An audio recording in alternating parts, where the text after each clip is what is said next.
Super. BS.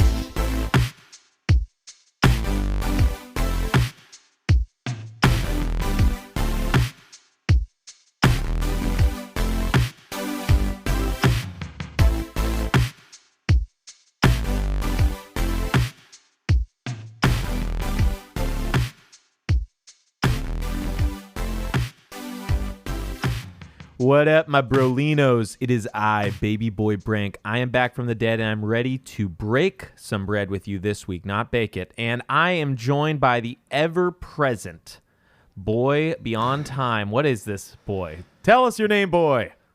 Jay Jolly, CEO of Broler Incorporated, just will suiting never all your bro needs. We actually just signed a contract with Funimation to produce Broly Second Coming. So Broly, big things happening, you know. I love this bro-based company that now is somehow spun out into anime. I know there's the bro anime fan base. Vertex is just super aligned. That's the main thing. Bros love anime. I know. Full Metal Brokemist. The puns won't end. Brolingelian. The puns won't end. Dragon Bro Z, just all kinds of stuff going, you know, Gundam Bro, it's just all kinds of stuff happening right here. Lifted Gundams, you know, that's with them Gundam nuts and stuff like that. So it's all good, man. I'd love to see what a lifted Gundam would look like, since we're essentially talking about a giant mech that looks like a person. What is it, like, have extra heels? Yeah, is it wearing high heels? Yeah, you just put lifted tires on the feet. What do you think, man? There's no tires on Gundams, right? It's not yet. There's not.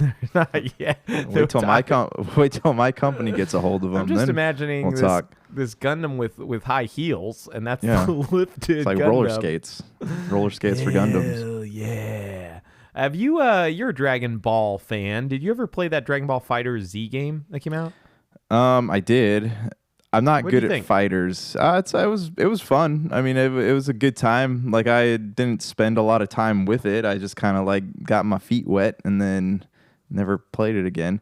But Okay. I got a lot of friends who enjoyed it. A lot of people I talked to at like E3 and stuff like that who were waiting in line, and they were telling me stuff about it. So it's got a fan base. It's just not me. Okay, well, word on the street and man on the street, Jay Jolly says it's the game of the year. So we don't even need to do game of the year episodes anymore, because we know it's Dragon Ball Fighters. And the from game of the year 2000, is about 4 years old. Yep. Yeah, 2017 or whatever it came out. My brosif, the most important question of the year / infinity of time. What have you been playing? Tell us about that sweet gaming news that will bring us justice and peace. So I've not really played a lot new this week. Don't worry, I got you covered there. Yeah, so I mean, I jumped back into I had some time this morning to jump back into Assassin's Creed Valhalla. Nothing new to report here except one complaint. I hate, and this is something that a lot of new games do, right? We talked about this with Final Fantasy VII. Okay. I cannot stand when these games make it so like you can barely see what's happening on the screen. You know, they have it like it changes to nighttime. Like they have the, what do you call that? Like a dynamic. Yeah, they have like HDR, but if you're not set up to be in like a cave when you're playing the game, you can't see. Like I couldn't play Final Fantasy VII Remake in the daytime. I had to play almost the entire game at night. Right, so I'm sitting here this morning trying to play Assassin's Creed, and it just keeps happening over and over again. I'm in a cave, I can't see anything. I'm literally walking into walls over and over again. I just got this part where you have to like go around the map and like break curses by shooting these little like skulls with red mist coming out of them. But the areas around it are just covered in this thick gray fog. So I'm trying to like navigate my way around this tree trying to find this skull, and I cannot see anything. So they make these games, I mean, even with like the HDR settings, they're making all these games just assuming that everybody's playing games in the dark, and like it's just that's not practical. Yeah, I think, I mean, we've talked a lot about the problems with Assassin's Creed Valhalla, and I haven't gotten back to it since I stopped playing, but that game had just a lot of issues with environment and aesthetics. Like, the fact is, it's really boring. I didn't ever think England would be like one of the most boring places that I've ever seen, but it was. It's just not fun and not interesting. So the fact that Yeah. you're also telling me that they then have caves and junk you have to go into that you can't see. And, Assassin's Creed always loved having caves because then you can have torches. But depending on the game, it's, it's not as bad. So, yeah, I don't know, man. I hope I go back to that game at some point, but I almost think I would finish the DLC for Odyssey at this point rather than DLC for Odyssey is fun. But my point being, though, it's not just Assassin's Creed that does this, though. It's a lot of modern games do this same exact thing. Like I encountered this in Ghost of Tsushima did it too. Final Fantasy does it. Like I've encountered this all over the place. Like just I don't know. It maybe one day everybody will have like man caves that this stuff will work in, but like if you're just someone who has a couple hours to kill in the middle of the day, like it's just not the best system. Yeah, what you're talking about, which I've seen in some of those games, reminds me of the episode of Game of Thrones in the last season. It's like it's filmed at dark. I don't really want to discuss the rest of the episode, but did you watch that one where it's filmed at night? Yeah, and it was so difficult to watch. You wondered if someone made a mistake when they were filming the episode and like forgot to put in any brightness filters. Yeah. That stuff, I don't get it. People love it, especially creators. And I could imagine as a creator being like, yeah, I want to show people how dark it is here, right? But it's like, if it's not fun and it's a video game, you need to kind of think about it a little bit. Yeah. Anything else about old Valhalla that you love? Because that's mainly all we talk about. No. I mean, I don't. I'm a grown up with like, don't have as much time to do like games as I did in high school. So wish I could play more, but I just don't have the time these days. Yeah, I totally get you. Don't worry, I've got all the time for you for us both. I have been a little bit busier, so my gaming catalog hasn't been as robust this week. But I did get around to trying out Maquette. It was the free PS5 game that came out last. I want to say it came out after the episode aired or before the episode aired last week, but around that time. So we didn't talk about it because we record early. So Maquette is a recursive puzzle game. It's kind of neat. So you're inside of like what looks like a small village, and inside of that small village, it's first person. So you walk around. Does it look like a small village or is it a small village? It kind of like looks like a small village. There's not really much to it. There's like 4 buildings. So you have like a north, east, south, west style layup, and you walk into there, and in the center is what looks like what is that? A carousel ride. It looks like that, but inside under that tent, which you can walk into, is a small diorama of that same village. So like it's pretty neat. So say you find in the real world, you find a small bridge, right? You can pick it up and take it with you. You can walk into the smaller tent, which has the diorama of the same village, and you could place that bridge onto the diorama, and then in the real world outside, the bridge will get bigger, and you can walk across it. That sounds interesting. Okay. It is. It's really cool, and it's narrated by Bryce Dallas Howard and her husband. It's published by Annapurna. So there's a lot of production values in it. Obviously, it's an indie game. I know some frame rate issues, but there's some fun stuff. Like I found a golden ticket, and in that golden ticket, like I had to make it smaller twice, so I could put it inside of this little bucket and go to what I assume is the next zone. That's kind of right where I stopped. I've been pretty tired. I've been working like a dog, so I didn't really get too deep into it. Okay. Otherwise, I'll hopefully go back to it. I probably played about an hour. I've played some more Miles Morales. I'll talk about that when I finally finish it because, it's mainly Spider-Man 2018, just a really well-made expansion to it. I am at like 60 hours into Cyberpunk. I have very little left to do. I thought you finished that one. Cyberpunk, no. I'm like... I have one mission to do, and I could finish it any day now, but there's other side missions that are timed, and so, like, I hate moving the time forward, which is you go to your apartment and sleep. So what I instead do is I normally do side missions in the world while I'm waiting for that to happen. Now, the side missions that I have left, the majority of them are go to a camp of enemies, kill them. And so, like, they're not exactly fun or interesting. So, yeah, I haven't put as much time into it as I want to. I do want to finish it, and I think the game's great. So that reminds me of, like, Prototype. You remember those games where you're Alex Mercer, and, like, that was basically the whole game? Go to this base, blow up all these things. Go to that base, blow up all these things.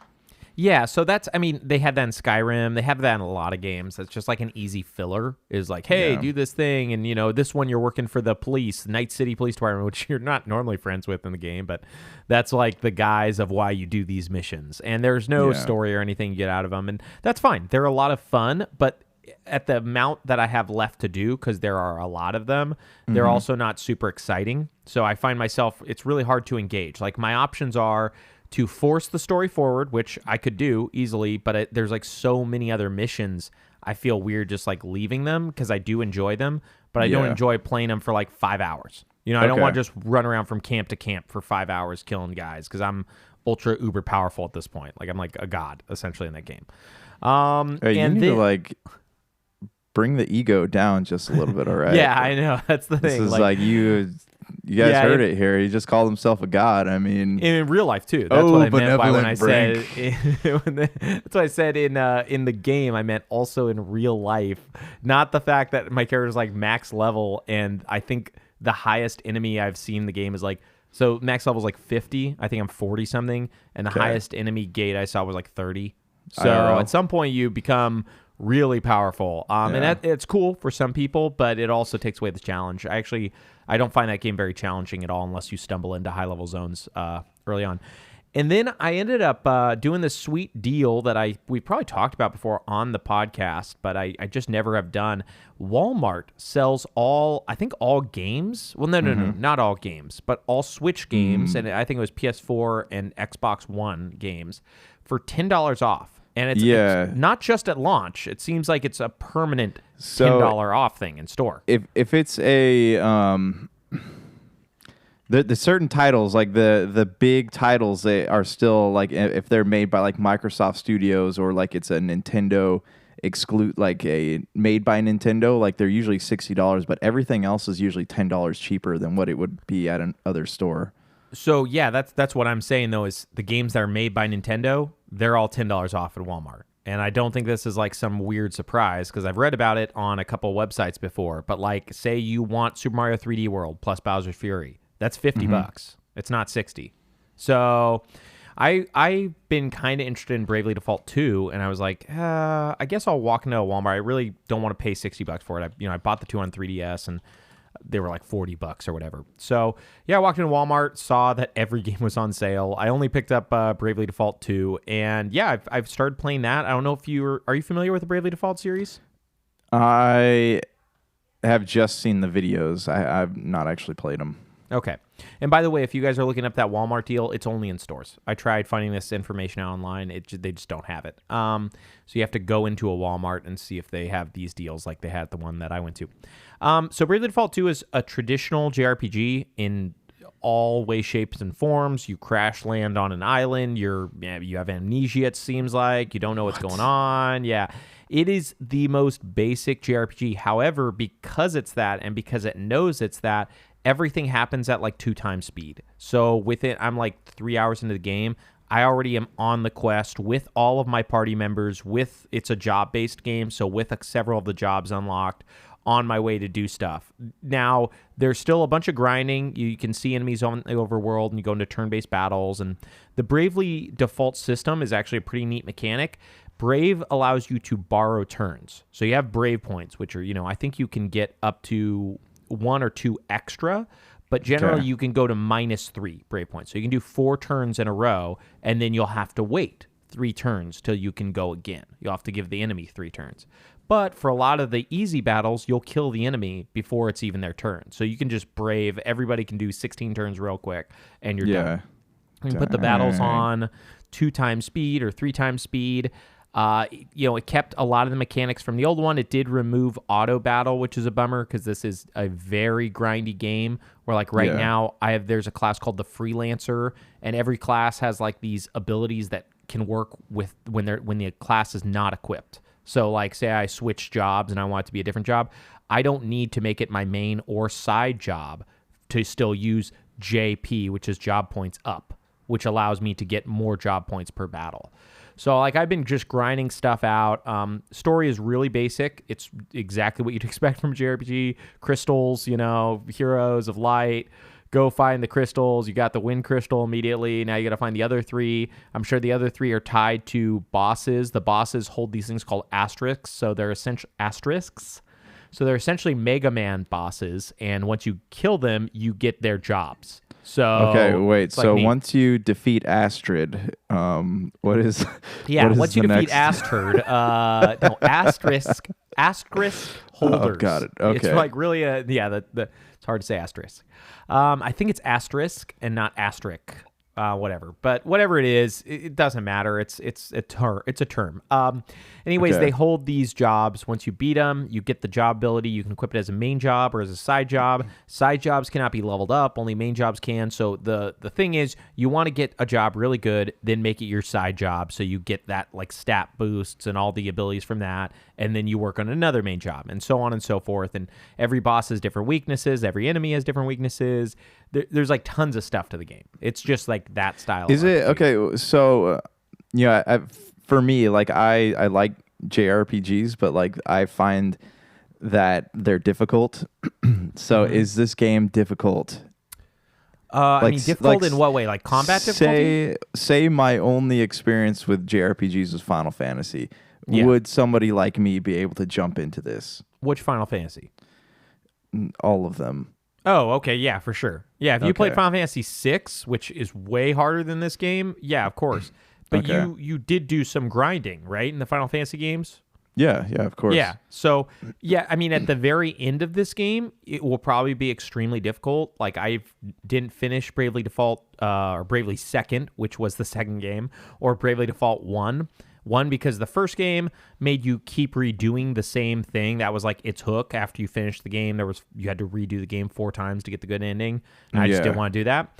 And Bravely Second, at the very end, they had a difficulty spike, like an insane difficulty spike, where you essentially need to just grind and grind and grind and grind. So if this does that, there's a possibility I won't finish it either, because like that endless grind to hopefully be strong enough to maybe take out, like that's not very fun for me. Yeah. But if it is what, I'm hoping it is, which is like, it's, you grind, you kill the enemies on your way to battle, and then you're good, and you use some strategy. Yeah, great. Like the first boss, and you have 4 party members plus like a side dude who's helping you out at that time, and that guy's like an ultra strong dude who also heals you. So it's like those battles were so easy. I'm actually curious what my first real challenge will be like whenever I find the next bosses. And they're all like characters. All the bosses are kind of fun. You meet them like one time before, and then the second time you fight them. And they're all like these weird, like, the first guy was like essentially an Australian knight, and the other one was like a Swedish white mage or whatever. Do you notice how like a lot of JRPGs feature people with Australian accents? Xenoblade Chronicles does that too. Like it's weird. Well, actually, it has to do with their localization. They localize in Europe, because I guess all right. Europe has the biggest audience. That's just what Yeah. they say. Like your worldwide, Europe is just way bigger than all of us because there's just so many countries. But yeah, it is strange. Like coming from here, where it's like it feels like we're the number one, and they don't really localize for us, especially with JRPGs, Xenoblade, a bunch of other stuff. It's all European accents. Yeah, man. Like even Dragon Quest 11, also all European actors. Like I want voice to play actors. that. Yeah, I downloaded that on my Xbox. I've been meaning to sit down and give it a go. Haven't played it yet though. Dragon Quest 11 is incredibly well made. Like it's hard for me to recommend Bravely Default 2 if you haven't played Dragon Quest 11. I didn't finish Dragon Quest 11, but I've played through the first 30 hours twice, once on PS4 and then again on Switch, and I started again on Xbox. That game's super fun and great. It is a JRPG, and as far as I remember, there's nothing to speed up battles. Not that you really need it to be, but there are moments of grind. Not a lot of grind, but there are moments where you gotta fight a few dudes on your way out to the thing. Yeah. So that being said, like, yeah, those are always, take it as you want, right? Like sometimes in the mood to like watch a TV show and just fight a bunch of battles. But sometimes it's like, no, I don't want to do this. I just want to keep moving the story forward. Do you know what franchise I'm concerned about? What? Monster Hunter. Oh, we're going to talk about that today, actually. Are we talking about the movie? Are we talking about the movie? No, oh my gosh, movie. dude. Did you watch movie. it? Oh yeah, I was at Redbox the other day and I was like, wait, it's already out on DVD? Yeah, well, so it got voted like the worst movie of last year, so I thought I got to see just how bad this thing is, and it's pretty bad, man. I love Tony Jaa, and he was awesome, but Yeah. they just did not. It seemed like they got to the end of where the movie was supposed to end. They're like, we can either pay Tony Jaa $10 million to shoot one more arrow, or we could end the movie. And Nice. they clearly chose to pay him to shoot another arrow because he did that and then the credits rolled right when they were supposed to have resolution in the film. So Oh, wow. yeah, not a good film. Waste of time. I am concerned for Monster Hunter's reputation now. I don't know. It's not, the fan base doesn't care about that movie. That movie's made by the same dude who makes all those bad movies. Paul Thomas. No, he's not Paul Thomas Anderson. He's Paul Anderson. Paul Yeah. Anderson. It's Anderson. Yeah, so there's one really good Paul W.S. Anderson, I think is his. Oh yes, Paul W.S. Anderson, because Paul Thomas Anderson's like the good dude. He did There Will Be Blood and The Master and all the art house films that are all really good. And there's Paul W.S. Anderson who does Resident Evil, and his wife stars in every movie he Mila makes. Jovovich, right? Yeah. Yeah, I mean I'm not worried about Monster Hunter at all. To real quickly get back up to Bravely Default 2. If you are interested in any JRPGs and you want that grind, you want to work to get new weapons and armor and then move on, you should try it out. It's totally worth it, especially if you can get it for $50. If you live near a Walmart, I would say it's worth it for $10 off. Now, if you haven't played Super Mario 3D World or a bunch of the other more recent titles, it's a little bit harder to recommend. But yeah, I've been itching to play something after I finished 3D World and Bowser's Fury. Do you want to take a break before we go to the news? Sure. Be back. Super BS. Super BS.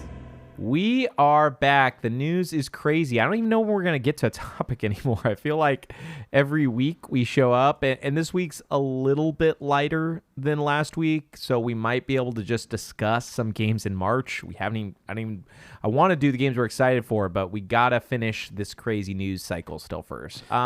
So we're going to kick things off here with the most important news topic of the day. The Halo flavored Pringles that apparently taste like extinct animals. Yeah, the bird, right? It's like a bird the MOA. Do you remember in Halo Reach those weird ostrich things that you could run over on that first level? I never played Halo Reach. I've started that game 3 times and I've never even finished the first level. So... It's fun, man. It's fun. The soundtrack's good anyways. But you can buy Pringles that are supposed to be flavored like those birds. So okay, I see them. I've seen them. Yeah, I know what you're talking about now. Take that how you will. Yeah, so the main thing that we're going to talk about is how to get your hands on those Pringles. So I need to know that. Quantity's limited. The birds are extinct now because the planet blew up, so you can only get so many. They used the remaining birds instead of breed them. They killed them to turn them into Pringle chips. Well, no, what happened was they've been planning this for 10 years, so they got all the MOAs in the galaxy and they put them on that planet because they knew it was going to explode. Okay. And so, after it was glass, they went and got all the dead birds. Are you going to get some of those on your errands day? Are you going to try to find those Pringles? Because we need a report here. Pringles, if they have them, I'll do a 3-page review on them. Please, please do that. We'll build every a website. Morsel. Just every morsel will get a review. To review chips. I'm sure there's some crazy YouTuber who makes $1 million a year reviewing chips. So we shouldn't even laugh about this thing. It's probably some... there's probably a chip industry right now, a chip review industry, boutique chip reviews. Chip on my shoulder is what the YouTube channel is called. Chip on my shoulder. You should be the one having that YouTube channel, bro. Seriously. Okay, so let's start with the rumors as always. Not the chip rumors, the real rumors.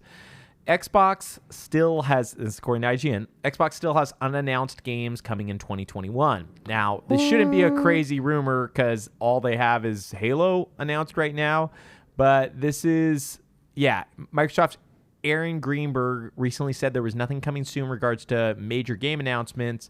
But it sounds like there have been other members of the Xbox Director of Program Management Jason Ronald, that said that there are a lot of other unannounced games. This isn't like crazy news, but it is good to hopefully have some reaffirmation that they're not just going to release one game this year total. Hopefully there's 2 or 3. So it's like kind of crazy to think we've gone, we're in March now, 3 months, and we don't even know what is releasing. Like, do you know of any other Microsoft games coming out in 2021 besides Halo?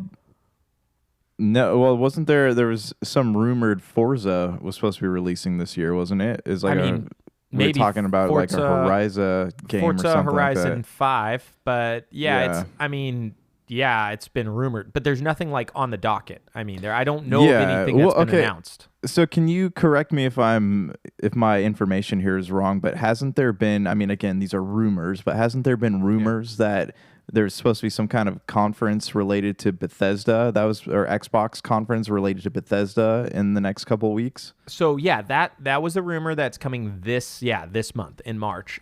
Aaron Greenberg, the head, or good Lord, I forgot what department he is. Anyways, he's very high up in the Microsoft department. He has said that there is no new major announcements coming from Xbox. However, they have to say that stuff a lot of times. So I'm hoping that's wrong. You know what I mean? I'm hoping that's not like actual stuff going on. Like I'm hoping he's lying is what I'm hoping. That it's like to throw people off the trail. Because if that's true and they're not going to do anything for the Bethesda stuff, which, I'll just say it right now. Game Informer just announced today that Microsoft's ZeniMax Bethesda acquisition for $7.5 billion was officially approved by the EU. You got to remember when these things go through, every country has to approve them. There's technically monopoly laws and all this other stuff that could be happening. So, it's going through. Now, the idea is we just got to wait for this to finish. But yeah, I guess because I'm reading the comments, even though they're 2 North American companies, because ZeniMax owns Arcane and somebody in Sweden owns ZeniMax, that's why it has to be approved by the EU. Okay. So yeah, there's like a lot of really big things on the horizon for Microsoft. Like they are about to have a bunch of stuff, maybe Indiana Jones, who knows what, they have like what? Oh yeah. How many studios was that? Like 11 studios? How many studios was the ZeniMax deal? Well, ZeniMax, Bethesda, right? And yeah. How many studios does ZeniMax own? This is what we gotta know, guys. Does ZeniMax own? This information is always a lot harder. Seems like 1, 2, 3, 4, 5, 6, 7, and some of those are pronged studios. Like Arcane, there's 2 different branches of Arcane. id, I believe there's a couple branches of id. So like there's like at least 7 plus, maybe 12 development studios, it looks like. Probably 10, 11, 12 development studios roughly. So Machine Games, yeah. So you're talking about potentially 12 developers now who Microsoft just bought. So hopefully one of them has something. Yeah. Okay. So here's what's scheduled to come out in 2021. We have Adios, The Artful Escape, The Ascent, The Big Con, and these are like a mixture of like big titles and indie titles. You have Crossfire X, Dead Static Drive, Echo Generation, The Gunk. Remember that one they showed at yes. during their conference? Do we know the date though? No, so these ones are undated. Halo Infinite, The Last Stop, there's The Lake, Little Witch in the Woods. We got The Medium already. Where are you getting this list from? I've never heard of any of these games. News.xbox.com. Okay, because like they literally, whoever it is, they could just be making up game names. I've never heard of one. Here, Artful Escape kind of sounds familiar. I just threw it in the chat. Click on that link. Okay, I'll check it out because I wanna be there with you, bro. I want to know what's going on. You said it in this. Yeah. So we'll see if that. I mean, if any of these, there's a lot here. It looks like. So we'll see if any of them actually come out in 2021. Oh, you're right. There is a weird game called Adios. It's like a cinematic first-person game about sticking to a complicated decision. Okay. Mm-hmm. Yeah, man, I know nothing about any of these. Crossfire X, we saw. They announced that one, I want to say a year and a half, maybe 2 years ago to E3. 505, right? Makes that they're publishing. They may be publishing. So the big thing from that is the company that does Control, good Lord, Remedy. Yeah, they're doing Remedy, the single-player campaign for this. Crossfire X is a really popular game in Korea. It's a third-person shooter, if I'm correct. Yeah. First-person shooter. And so Remedy's going to do a single-player add-on. I think the game is going to be free. The single-player add-on you have to pay money for, probably part of Game Pass. Echo Generation looks neat. It just has a picture of it, but that looks like a weird one. Man, looking at the stuff, I mean, the gunk looks great, but I don't think the gunk's coming this year. I mean, unless I'm wrong. I hope I'm wrong. I would love the gunk. So I love gunk. We'll see. Yeah. Yeah. I love me some gunk. Psychonauts 2, I mean, that's a game that I think would be a blast to play, especially part of Game Pass, but I don't know if that's ever going to happen. So I feel like it's taken forever for that game to be done. Anything on here that you're interested in? Because a lot of stuff. Oh, Tunic. We saw Tunic. Remember that one they showed? Yeah. The little fox looks like Zelda. That one looks really cool. Yep, that's right.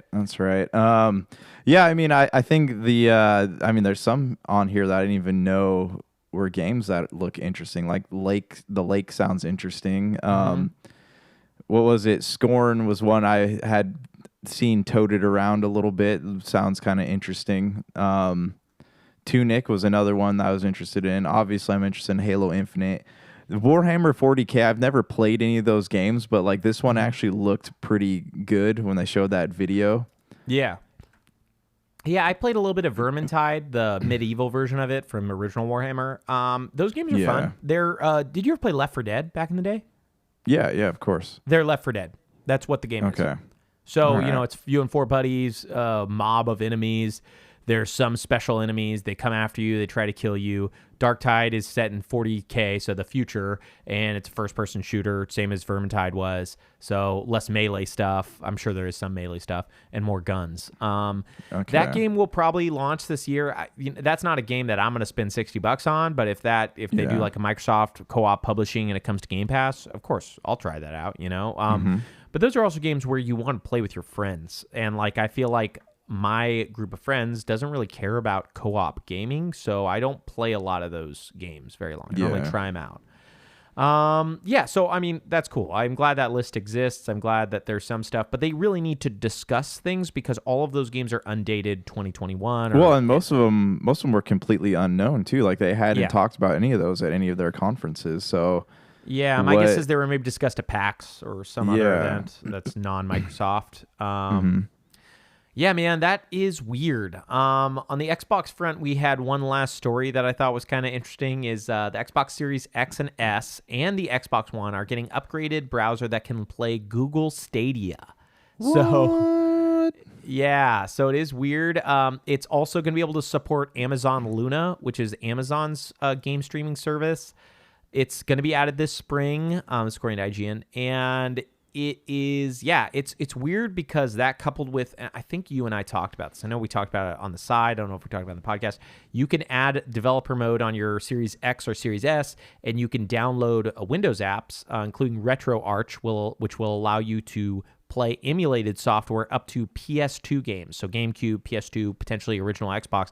So your Series S or Series X could be playing games from, whatever, Atari to PlayStation 2, then Xbox, original Xbox to Xbox Series X. Then you also can play Google Stadia. I mean, outside of PlayStation exclusives, it's just weird to think there's one console that can do so many things. Has this been tested though? Do we know for a fact that you will be able to sit down with the Stadia controller and play Stadia games on your Xbox? That I do not know. The PS2 emulation, there's already videos of people doing that. So that was early on in the console. You can emulate that stuff. That's not hard. But this stuff, it doesn't sound like it's a guarantee. It just sounds like the browser is doing it. But yeah, I don't know. I feel like they mentioned this. This isn't like somebody just making the connection. I could be wrong. Could just be somebody mentioning the connection. But yeah, it doesn't have full mouse and keyboard support though, so I don't know how you'll play the Google Stadia games. I think you might be able to play Google Stadia games with an Xbox controller as is, but I don't have Google Stadia, so I don't know. Sorry, I know this is unrelated. Do we ever get an update on when the Games Pass, you can stream Games Pass games on iOS? Do we ever get an update on when that? Because they said spring, but they never no dates have been listed yet. I don't know a time frame. I could Google search, but it might take a while. Yeah, I don't know a time frame. I know you can already do it on Android. What I think Microsoft's working to do, and a lot of these other companies are doing, is they're trying to make browser-based solutions because Apple doesn't want to give up its monopoly. So if you can put it through the browser, they don't have to worry about that stuff. So I think that's what they're working on right now, and it sounds like it's hard. So I don't know. We'll find out how long that takes. I'm not really interested in doing that. I am interested in trying it out just once or twice just to see it. You know what I mean? Just to like, oh, this looks neat or this sounds like a cool idea. But I have no interest in playing games that way, so I haven't really followed it. Weirdly to cross over these things, we were talking about Xbox being able to play Google Stadia on their platform. This was a unique Google Stadia story that was reported, and we've been talking about Stadia woes for the last couple weeks. It's from IGN. Google Stadia reports detailed development troubles, tens of millions spent on AAA ports. And one of the games that they mentioned that they spent tens of millions of dollars on was porting Red Dead Redemption 2 to Google Stadia. Now, I need to remind everybody who's listening here, while Red Dead had just come out on PC at the time Stadia launched, Red Dead had been out on Xbox One and PS4 for about a year, maybe a little bit more than a year, by the time Stadia launched, and Google decided it was still worth spending tens of millions of dollars to port it there instead of making their own studios, which, as we know, is canceled. Stadia released about the same time we were hearing about the Red Dead crunch problems. Oh, yeah. I remember seeing those in the newsfeed on IGN at the same time. Yeah, man, Stadia is a mess and a half. The fact that this thing was ever made, the tech sounds cool, but it sounds like it was 4 years away from actually being something that people should have made. Just reading this story, it sounds like Stadia was in the midst, or Google was in the midst of publishing games by Kojima Productions, which would have been big.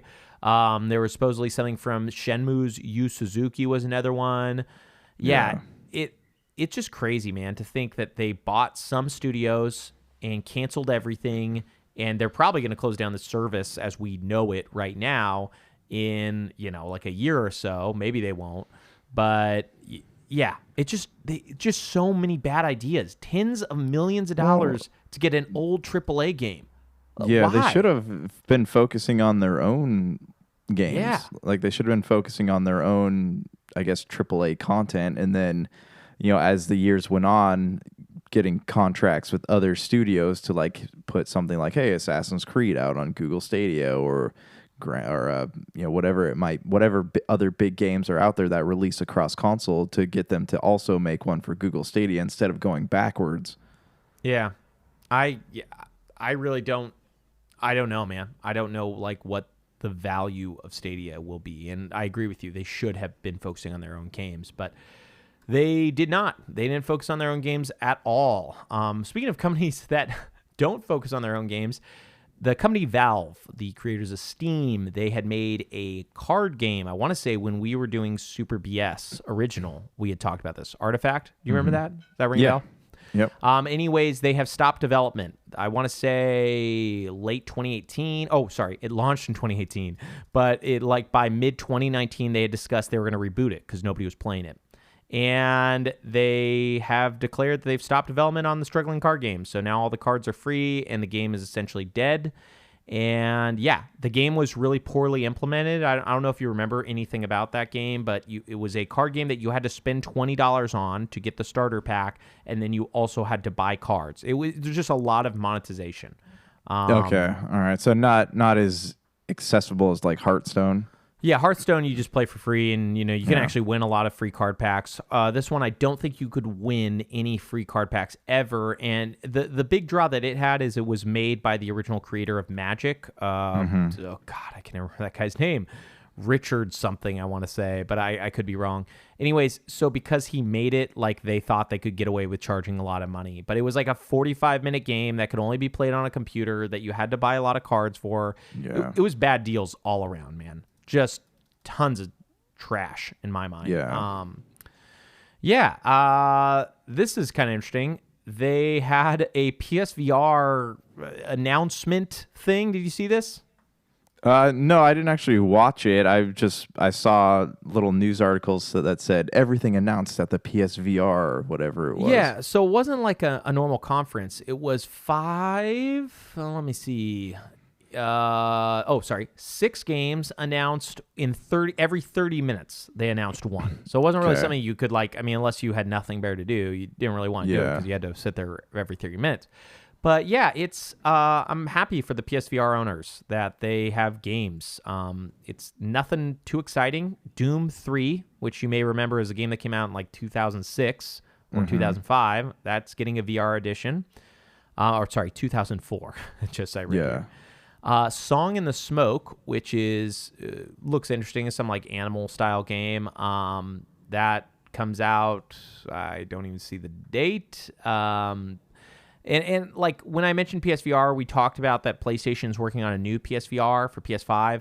This might be backwards compatible with that, but this isn't for that headset. This is for still the current PSVR headset, which, as I want to remind everyone, is a pain to get working on a PS5. So if you have a PS5, you have to send something into Sony so they can give you a dongle so you can plug in that dongle to the PS5 so you can then play your PS4 VR. So yeah, this is a hassle and a half to get this stuff to work. But if you're, very indebted to this system and you just can't wait to, you're engaged or whatever, if you invested, like dongles, if you love dongles, where you go.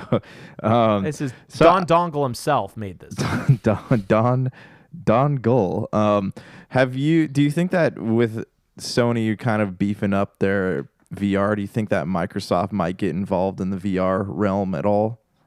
I don't think right now. I think maybe by the time PSVR 2 launches, whenever that is, because Sony didn't really announce anything about it other than that, hey, we're making a PSVR 2, we're going to do an update to this. I think around that time, if it is successful, we may see Microsoft get into it. But you got to remember, like, VR is such a niche boutique industry. Like, we're talking, millions, low millions versus Switch has sold 70, 80 million. Series X and PS5 will probably sell 40 and 80 million each, you're talking maybe a PSVR will sell, PSVR 2 might sell 5 million copies.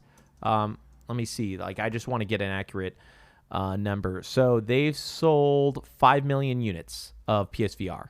So, and there was... Yeah, it's not small, but it's not bad. Yeah, I want to say there were 100 million PS4 sold. Let me see, PS4 sales. Let's do this math. Let's do this number crunching real quick. So yeah, there was 115 million PS5 sold. So we're talking about less than 5%. We're talking about maybe 2.5%, 3%.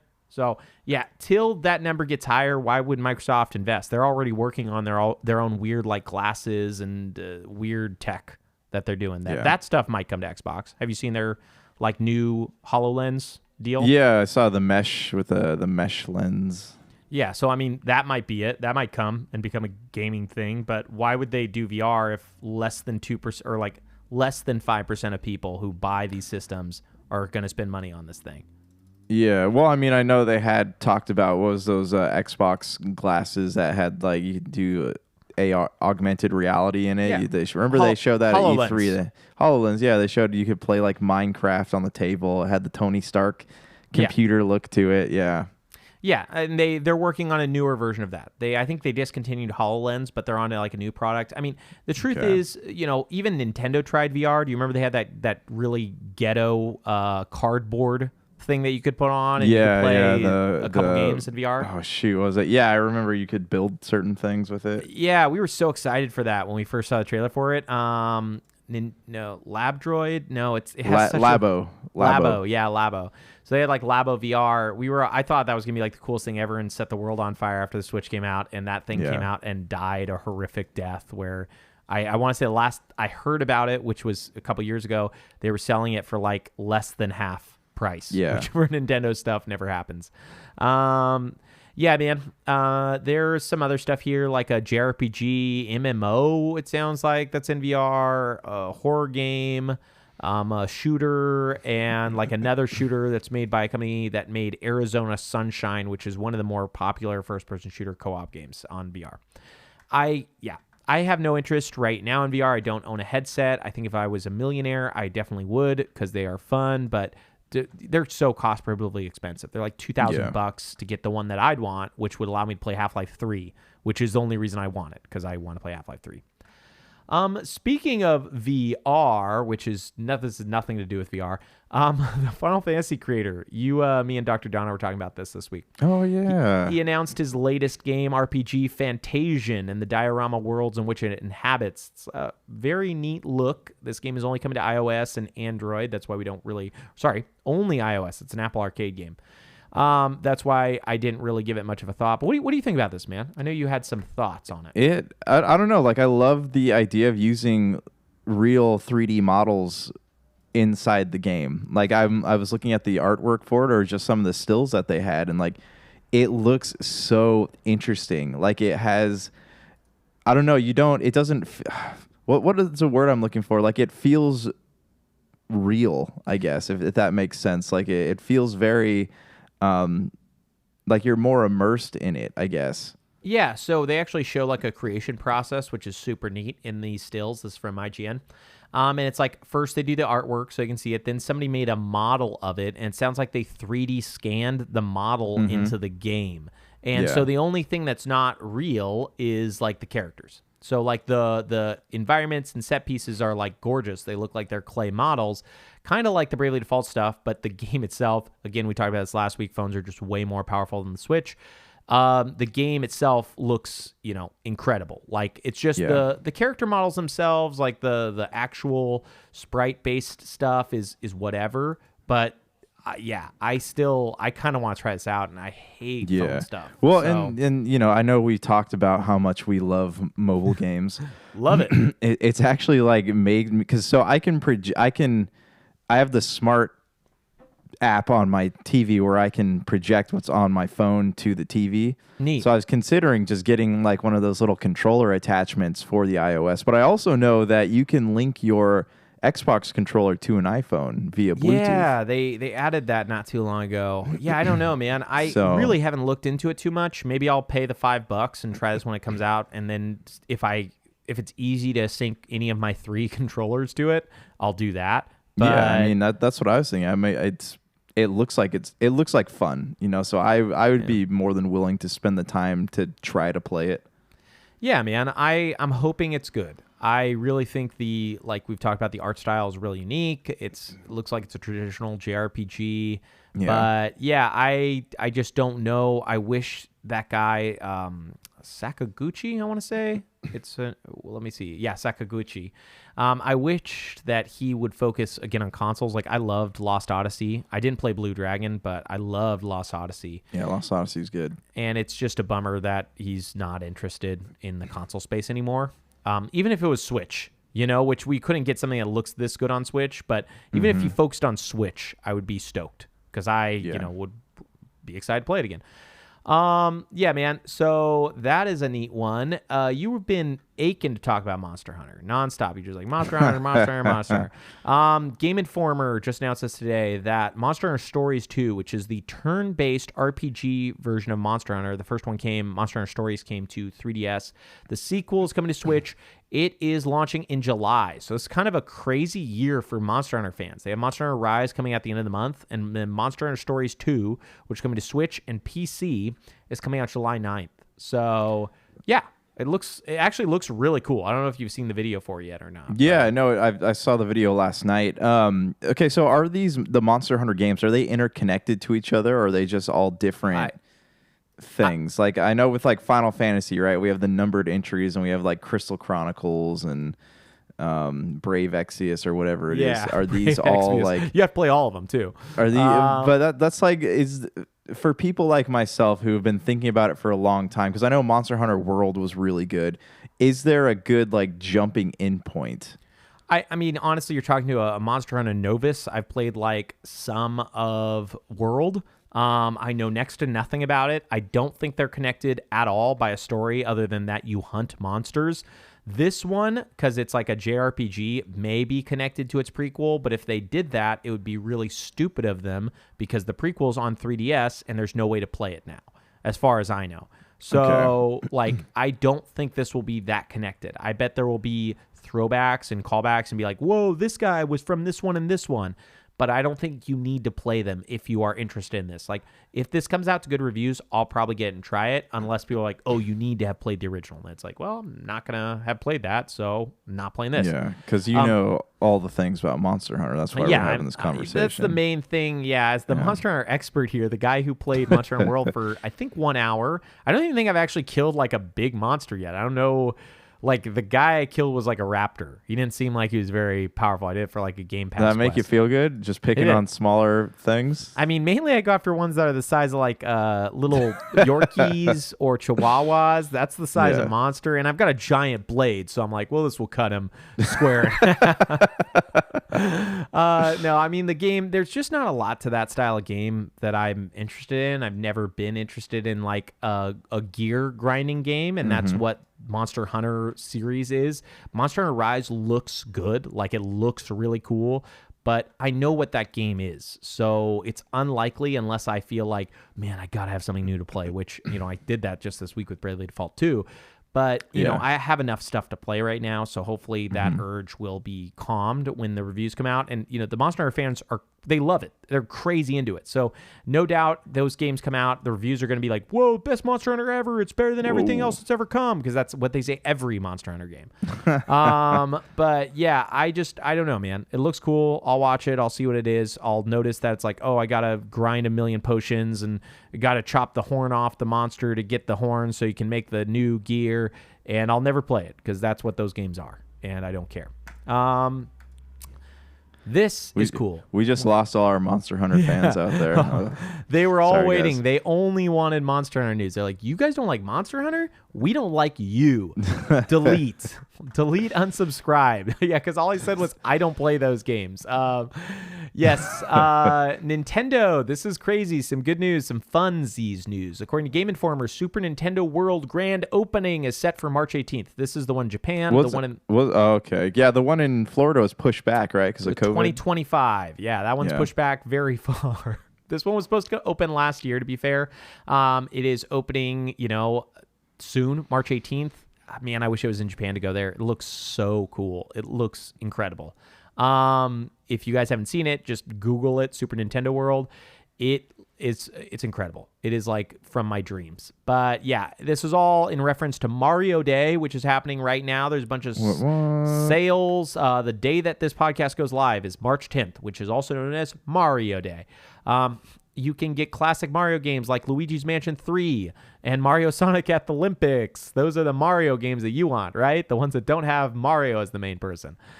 These are all on sale right now, physical, digital, all that junk. Obviously, the new ones aren't on sale, and 3D All-Stars isn't on sale. Some places are selling Odyssey for cheap. But yeah, man, what do you think about the Super Nintendo World or this Mario Day or any of this nonsense? Okay, so Super Nintendo World, I'm interested in, but like, it doesn't really affect me, right? Because it's not here. I mean, you live in Japan, so it's like next to your house. Yes, I mean, you live right outside. It's right next door. I at night I have to pound on the window. Stop having fun. Yeah, you're the type of person who lives right outside of Universal Studios Japan. Right. So yeah, like you live in one of those fake houses in Harry Potter world, right? Yeah. Yes, in Diagon, we live in Diagon Alley. That would be so funny to live in. I mean, it would be horrible in a hellscape, but to live in one of those fake houses they have on like the strip, you'd never have peace again in your life. But it'd be so funny to live there and yell out your window, "Get out of my street, you kids!" As you live in an amusement park. Just threaten to sick a little. What are those things from Gringotts Bank? What are they? They're I know nothing about Harry Potter, man. I watched all right, never mind. One Jeez, time. What a Neanderthal here, where doesn't know anything about Harry Potter. sorry, man, I just believe in being woke and knowing that I don't believe in that trash. I'm not going to support her at all. That's why I never read the books before last year, because I knew she wasn't woke like she said she would be. So that's the only reason why. Otherwise, I would have read all the books, but I knew she was going to come out and do something offensive. So couldn't waste my time on that. I just had this sixth sense. I knew it was going to happen. Yeah, her phobias just blow my mind away, man. I can't get behind that type of microaggression and macroaggression on both Seriously, levels. like you can change your mind, but not your gender. It's Yeah, just, this is man. 2021. No, you can change your gender, but not your mind. Okay, that's the thing you should be doing. We've lost everybody and are now delisted and defunded because we made a joke. Sorry, Apple. To round off the news, and it is getting late, but this is a big newsy, so this will take us probably a minute and a half. This is the rumors are back. The rumor mill's going, and it sounds like it's going nonstop. IGN is reporting that new Nintendo Switch with larger screen, 4K output is reportedly in the works. Some people are saying September. And by some people, I mean Jason Schreier originally from Kotaku, now at Bloomberg News. September, it's going to be a 7-inch screen versus I want to say the current screen is 6.2 inches. It's going to be 720p only, which is a bummer, but docked, it will output at 4K. Yeah, this is interesting, man. OLED panel. I'm really excited, but I'm also a little concerned that this is going to be a very limited or incremental upgrade. Like I didn't mention this when I was talking about Bravely Default 2, but Bravely Default 2 doesn't run great. It has like quite a bit of lag. When I'm trying to open menus, there's always a short bit of lag. There's some frame rate issues whenever I start moving after a menu. There's quite a bit of loading. Like after playing Xbox Series X and PS5, I want to get rid of all that stuff. I want to have no loading, have like good frame rate. So I'm excited for this, but I'm also concerned it's just going to be for 4K TV owners, which I don't even know. And here's the thing with that. Like I have a 4K TV, but with the Switch, like a lot of the stuff made by Nintendo, you can't really tell. It doesn't like change a lot, but just because the animation style on the Switch is notoriously like cartoony. Yeah. So like you can't really, there's going to be very few games that you could plug it in and really be like, wow, this picture's blowing my mind. Nothing like what you're going to get on Series X or PlayStation 5. So I don't know if I'd spend the money on it, but I'd be curious to see a lot of side-by-side comparisons. Unless it's like just trash, I will spend money because my Joy-Con are essentially broken. And Joy-Con are $80, so I'll get rid of my old one and try to get a new one, and pay whatever price it is. But yeah, I totally hear you. I think this whole thing is, it's kind of disappointing because I want Switch to be an incremental system permanently. Like I don't want to have to buy a new Nintendo console. I think they solved it here. You know what I mean? Like I don't want to go to whatever it's called, Switch 2, Super Nintendo Switch or whatever, and then be like, all of your Switch games don't work on this. Rebuy them here. I want them, which they do. They are notorious for that. They're the worst. They're actually the worst. And worse than even Sony. No backwards compatibility with Nintendo. Yeah, I don't want them to ever do that again. I'm guessing that's a dream. Like, I don't know if you remember when we started the podcast, but my big drum that I kept beating was Virtual Console. Give me Virtual Console on Switch. Obviously, we're 4 years after launch. I'm never getting my Virtual Console games that I paid probably hundreds of dollars for. I'm never getting those back. Yeah, so I'm hoping that I'm not buying too many games on this system that I should be buying nothing on because, in 2 years I won't be able to play any of it, besides the Nintendo games. Yeah. So, it is a little bit concerning to me that we're about at this will almost be like 4.5 years when this launches, and this sounds so incremental that they're going to have to make like a sequel to the system, which is, I'm sure what they want, sell more consoles. But if they don't make that like a Switch 2 or tied to the Switch, I don't know. I think they might finally get some like pushback against that, because I think a lot of people are in my same boat. They don't want to just have this infinite buy. Yeah. The system's new system, now buy again. Now sell me Wind Waker HD. Now sell me HD. Yeah, they got so stupid with their naming, or they'll do what Blu-rays do, right? UHD. Now sell me Legend of Harry Potter 2 UHD or whatever they're called. You know me, the Harry Potter. Because I want to buy this movie one more time. Yeah.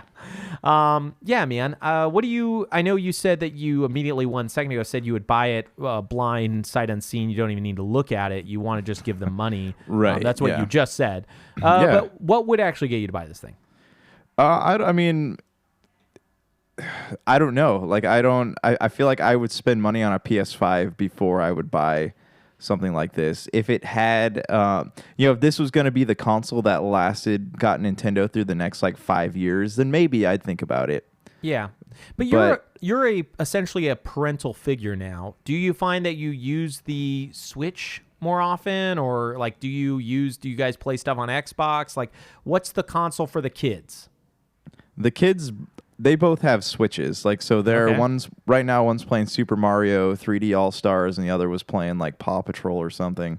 Okay. The older one's the Paw Patrol fan. We already all know that. Clearly. Yeah, oh, I mean, she's the one that's playing it. But she is. They both really love the Mario game. So they're really into right now they both are like playing Super Mario 64. Okay. That's a good game. Yeah, and they just like found out that you could save your game. Oh.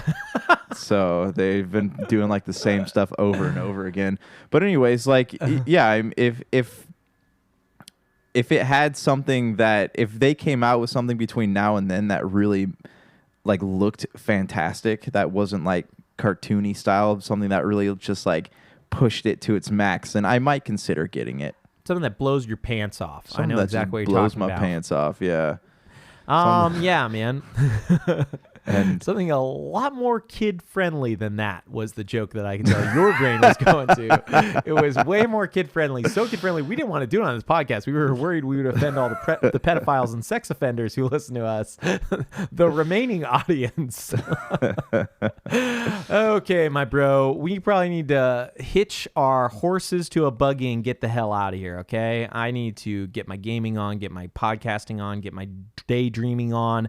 You name it, I got to do it. You got any word for the peeps out there? No, that's it. I mean, hopefully we get this legendary Xbox conference supposed to be coming down the pipeline here, but we'll let you know when we find out, I'm sure. When God closes a door, he opens a shower curtain so you can peep inside. So everybody knows that. So maybe it will happen. If not, we'll get a topic in there. Oh, wow. Okay. Okay. I will talk to you later, bros. Peace. Late.